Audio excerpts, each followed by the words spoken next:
Té vergonya. Sí. Parla. I don't know what you want me to say. No. And this is our beautiful room. Unes paraules per l'audiència. No. Digues adéu. Adéu. Hola.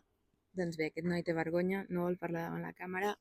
A mi també em costa, però fa dies que no explicava res i tenia ganes doncs, de posar una mica al dia. Avui és el nostre últim dia a Manali. Hem estat aquí més d'un mes i després d'estar 2 dies discutint sobre què fer, hem decidit anar a Leh. Teníem bàsicament 2 opcions. Una era seguir el camí fins a Leh, que és un camí que amb cotxe són 12 hores i és una de les carreteres, diuen, més perilloses. I a més el poble està a 3.500 metres d'altura i pot ser que ens doni mal d'altura. I com que portem un mes o més, sobretot jo, malalts, clar, posar-me malalta, si de per si ja no és guai, doncs encara menys. L'altra opció era volar cap a un altre país, però el tema era quin i a on. Una part de nosaltres sí que tenia ganes de marxar d'Índia i anar-se'n a la platja, per ser sincera, però l'altra doncs, havia vingut fins aquí perquè la meva intenció des del principi era anar a Leh, que era un dels llocs que volia visitar.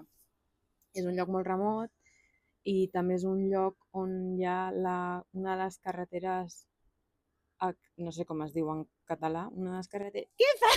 A prop de Leh és on hi ha una de les carreteres accessibles amb moto més altes del món. Està molt remot i implica un trajecte bastant complicat. Això és un altre tema.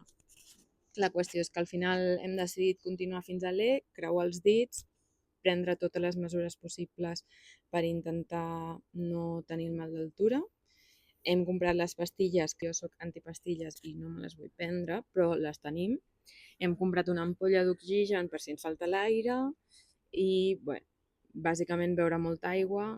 El que no ens donarà temps de fer és aclimatar-nos, per recomanen cada 500 metres parar i estar una nit per lo menys, però el transport que hem trobat ens porta directament cap allà i no sabem què ens espera.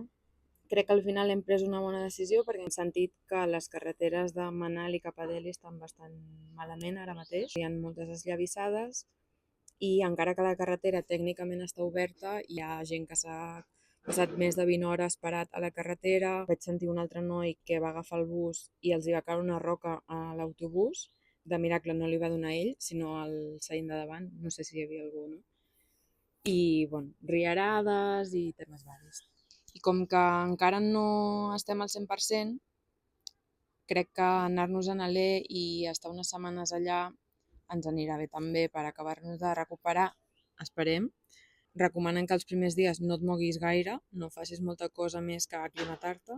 Tindrem dies per planificar i temps de parar, que crec que per mi almenys era molt necessari.